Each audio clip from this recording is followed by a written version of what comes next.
So as we're continuing with the first part of this lab here, we are going to manipulate some of the metrics in our network to see how it affects routing throughout the inner network. Now right now you notice that Dave has redundant links. It has a link to Jade and it has a link to Beck, as well as Jade having a link between Jade and Beck. Now, what were to happen if we were to tell the routers this link here between Jade and Dave is a 10 meg link, or a 1.5 meg link, or something less than the 100 meg fast Ethernet link that it currently is set up as? Now, EIGRP, as you'll recall, uses bandwidth and delay as its default metric calculations. And EIGRP doesn't actually read what's on the interface, it uses what's configured as the bandwidth for the interface. Now, by default, the bandwidth speed matches the physical interface speed. So, for example, if we were to go on here on Jade and do show interface fast Ethernet 0/1, you see that the interface is set up as a full duplex 100 meg, 100 base T. And as a result, the bandwidth is set to 100,000 kilobit, the delay of 100 microseconds.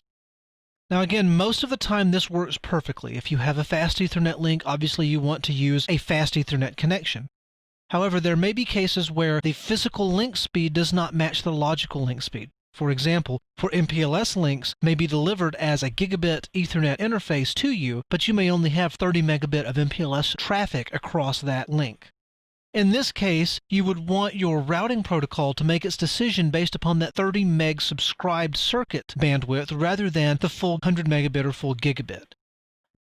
So in this case, we're going to find the link between Jade and Dave and go on both ends of this link and tell it that it is a 1.5 meg T1. But first, we're going to take a sample of the EIGRP topology table from Rose and John just to see if the topology table out here is affected by this link over here that's actually behind Beck's router. So let's go to Rose and do show IP EIGRP topology. Obviously, everything has one successor, which is its next upstream router. Same thing for John. We'll do show IP EIGRP topology. So let's go on to Jade and let's do show CDP neighbor to see what interface we know Dave on. Dave is known on fast Ethernet 0/1. Do show IP interface brief fast Ethernet 0/1, and that is 192.168.1.22. So if you look over here on John, that particular network, the 192.168.1.20 network, is right down here and right now has a feasible distance of 33,280 with a reported distance from the neighbor of 3720. So let's go over here to Jade. We'll go into config T, interface fast Ethernet 0/1. We'll issue the bandwidth 1544 command, which is a full T1, and we'll close that out there. We'll do the same thing over here on Dave.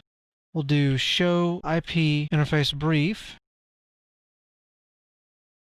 and it's fast Ethernet 00 on Dave, so config T, interface fast Ethernet 0/0.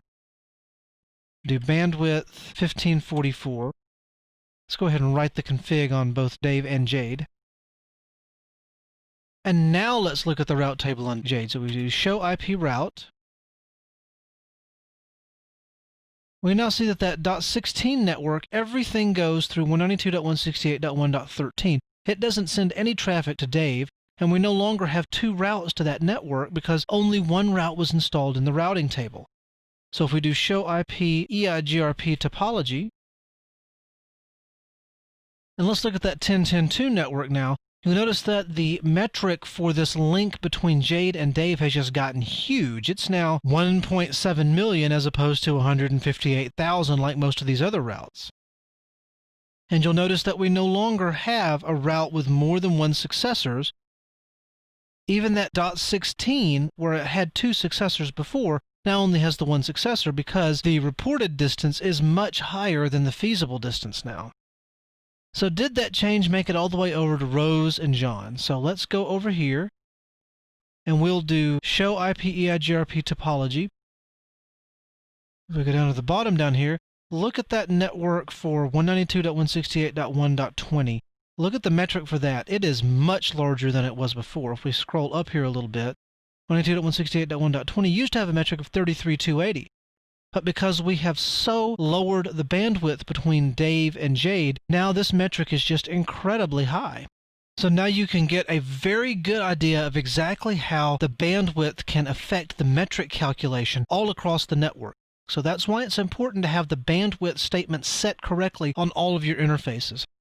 Again, if you've got a T1 or a fast Ethernet interface and it's actually running at that speed, no need to go modify the bandwidth. But in this case, we only have 1.5 megabit across that fast Ethernet connection, so we had to specify that in the configuration so that the metrics would be set properly.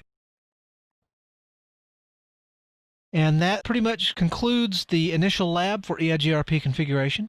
Stay tuned, we're going to cover EIGRP authentication in the next video.